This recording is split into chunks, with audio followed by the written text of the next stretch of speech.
I didn't argue when they fired me. I didn't beg, didn't raise my voice, didn't even ask for one more chance. I just stood there in that glass office, while the CEO slid a folder across the desk and said the company needed a stronger image in leadership.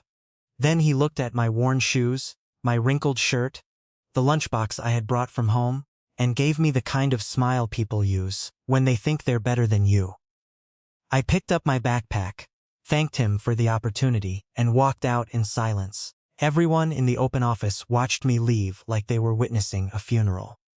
What none of them knew was that every hallway, every elevator, every meeting room in that building had hidden cameras connected to one private server. And what those cameras captured over the next few hours would leave that same CEO speechless in front of the entire board. So tell me honestly, if you were humiliated, judged, and thrown away after giving everything to a company, would you have walked out quietly like I did, or would you have burned the place down on your way out? My name is Daniel, and for 6 years, I worked at a fast-growing tech logistics company called Northvale Systems. We handled software for warehouses, shipping routes, inventory forecasting, boring stuff to most people.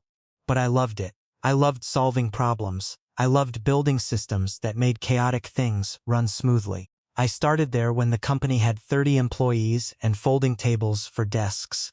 By the time this happened, we had 3 floors in a downtown tower and contracts worth millions. But while the company grew, my world got smaller. 3 years before I was fired, my wife Lena died in a car accident on a rainy Tuesday. One minute I was arguing with her over whether we needed milk, and the next minute I was sitting in a hospital hallway, staring at a vending machine, because I couldn't process the words the doctor had said. Our daughter Sophie was 5 years old. She kept asking when mommy was coming home. I learned very quickly that grief doesn't wait for convenient moments.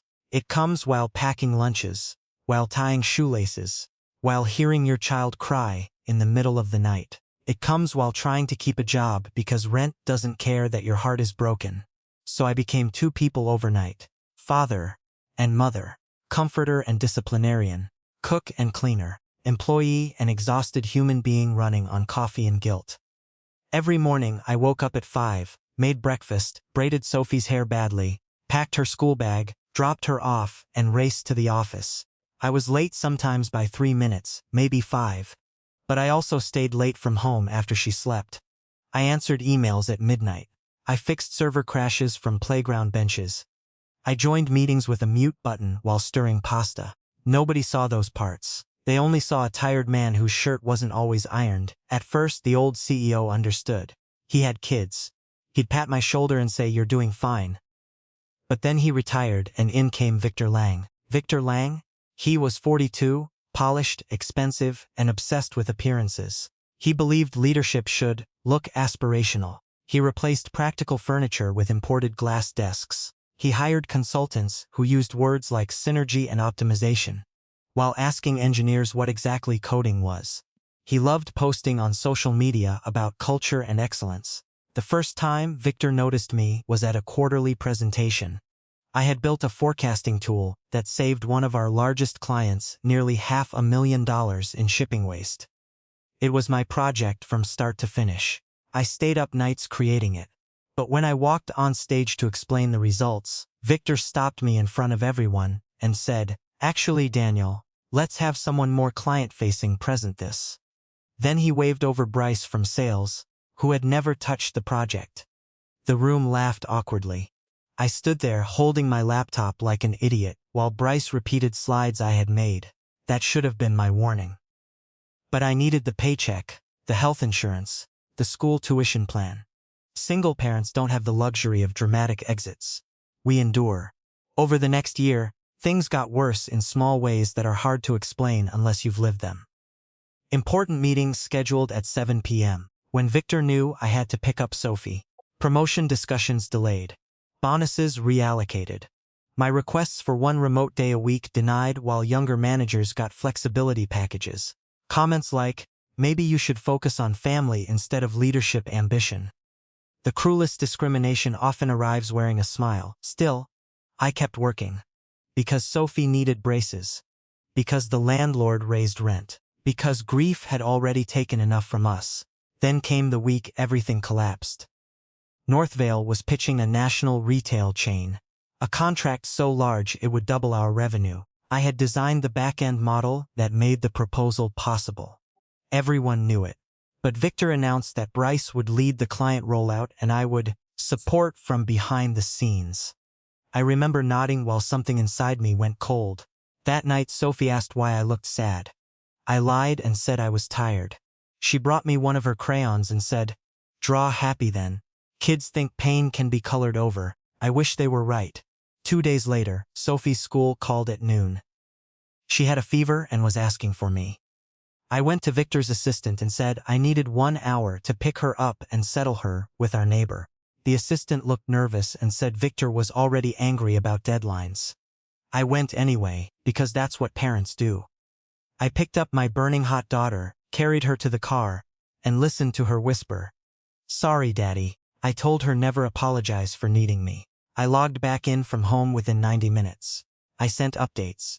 I finished the revised analytics deck. At 8:30 p.m., Victor emailed me, "See me tomorrow at 9. I knew. People always know. When I entered his office the next morning, HR was already seated there with a folder. Victor folded his hands like a politician preparing fake sympathy. He said my performance had become inconsistent, my availability unreliable, and the company needed leaders who were fully committed. I actually laughed once because it was so absurd. 6 years of sacrifice reduced to that sentence. I asked if this was because I picked up my sick child. He said, "This is about standards, Daniel. Don't make it emotional. Don't make it emotional." The man who never missed a golf weekend was telling a widower raising a child alone not to make it emotional. I looked at HR. She couldn't meet my eyes. I looked at the city through the glass wall. Then I signed the papers, stood up, picked up my backpack, and said, "I hope your standards can do my job." I walked out while the office fell silent around me. What nobody there knew was that 2 months earlier, the board had quietly asked me to help audit internal workflow inefficiencies. Northvale had lost money despite record sales, and they didn't trust Victor's explanations. Because I knew the systems better than anyone, I was given temporary admin access to security logs, internal metrics, and archived camera feeds tied to productivity studies. It wasn't glamorous spy stuff. Mostly timestamps, room access, footage of conference spaces, process bottlenecks. But it gave me a clear picture of how the company really ran. I never abused it. I barely used it. Until the morning I got fired. When I got to the elevator after leaving Victor's office, my phone buzzed. It was Marianne, one of the original board members. Marianne Cole. She had always respected my work. She asked if the rumors were true.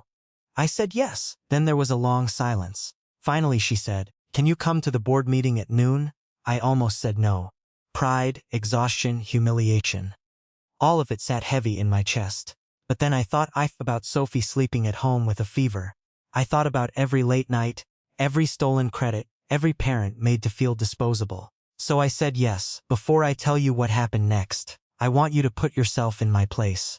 You've been loyal for years. You've sacrificed family time, sleep, dignity. Then the person benefiting from your work throws you away and calls it standards. So, what would you have done? Walk away forever? Fight back? Comment below what you would have chosen. Because the next hour changed all of our lives. At noon, I entered the executive boardroom as a guest instead of an employee. Victor was there, smiling too confidently. Bryce was there, pretending not to look at me. The board sat around a long walnut table, papers stacked in front of them. Marianne motioned for me to sit near the screen. Victor immediately objected. "Why is he here? He's no longer with the company." Marianne replied, "Because before you terminated him, we requested an operational review. We'd like to finish hearing it." The color shifted in Victor's face. Just slightly. Enough for me to notice. I connected my laptop. My hands were steady now. Funny how pain can harden into clarity. I began with numbers. Delayed launches, duplicate vendor contracts, inflated consultant spending, executive travel costs that tripled in 1 year. Then I showed how engineering teams were understaffed while branding budgets exploded. Victor interrupted repeatedly, calling it selective framing. Marianne told him to let me continue. Then I opened the camera logs. I explained that badge data and security footage were used to compare stated work hours with actual site activity. On screen appeared timestamped clips from private executive conference rooms. Victor arriving at 10:47 after posting online about his 5 a.m. grind. Victor leaving for 2-hour lunches while denying remote requests to staff. Bryce rehearsing presentations using slides stolen from my shared drive. Executives joking about the daycare crowd whenever parents requested schedule flexibility. HR discussing how firing me would send a message. No one spoke. You could hear the air conditioner. Victor tried to stand and shouted that this was a violation. Marianne calmly reminded him the company owned the premises, the logs, and the review authorization. Then she asked one question I'll never forget. "Mr. Lang, would you like us to continue? Or do you feel we've seen enough?" For the first time since I'd known him, Victor had nothing to say. His mouth opened, then closed. The room watched the man who always had a speech suddenly run out of words, but the part that broke everyone came last. I almost didn't show it. It was footage from the lobby the morning after Lena's death 3 years earlier. I had come to work because I didn't know what else to do. I sat alone before sunrise, head in my hands. The old CEO found me, sat beside me, and stayed there in silence for 10 minutes. No cameras had mattered then, no performance metrics. Just one human being seeing another in pain. I paused the frame and said, "This company was built by people who cared about results and each other. We lost one of those values." Marianne wiped her eyes. Another board member removed his glasses and stared at the table. Even Bryce looked ashamed. The meeting lasted 15 more minutes. Victor was placed on immediate administrative leave pending investigation. Bryce's promotion was frozen. HR leadership was ordered into review.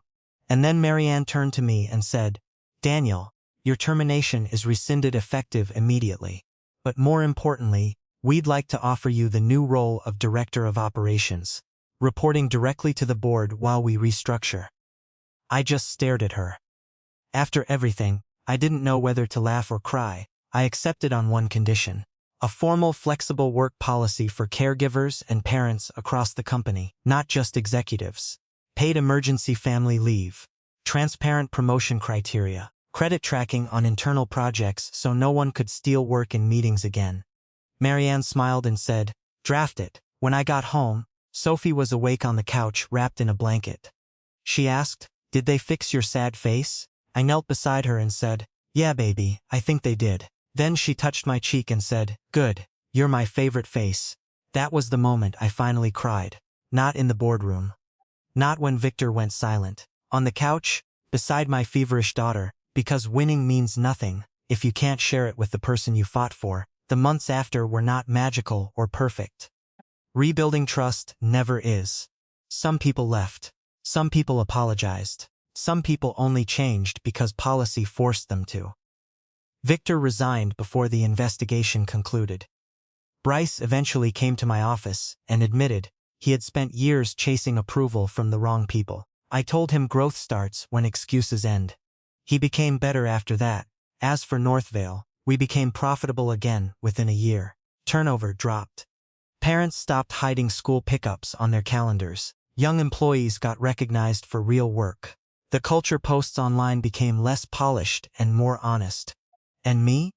I stopped trying to prove I deserved a seat at tables built by people who looked down on me. I learned that quiet people are often carrying the loudest battles. If there's any lesson in my story, it's this: never confuse silence with weakness. Sometimes the person who walks away without a word is the one holding the truth everyone else is afraid to face. And never punish someone for loving their family more than your company. A job can be replaced. A child's memory of whether you showed up cannot. So tell me, was I right to stay silent until the right moment? Or should I have fought sooner? Like this video if you were on my side, subscribe for more stories like this, and share your final thoughts on this whole mess in the comments section. I'll see you all in the next story.